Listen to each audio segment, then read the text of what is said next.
At ang panawagan po namin sa committee, alam naman po natin, huwag na nating lokohin ang taong bayan. Alam naman namin that you will find sufficient ground and you will transmit it to the Senate. Gawin nyo na. Ipokrito kayo eh. Kunyari pa, nagtatrial kayo, preordained na naman ang conclusion yan eh. And you're not fooling anyone.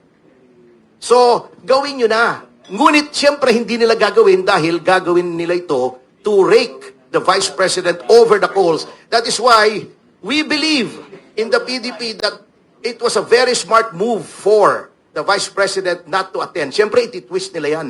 Pero, tama po ang Vice Presidente. Bakit ka pupunta sa isang kangaroo court, sa isang court of a star chamber na alam mo na ang kahihinatnan, you will only be legitimizing what they are doing, the illegal and unconstitutional things that they are doing by your presence.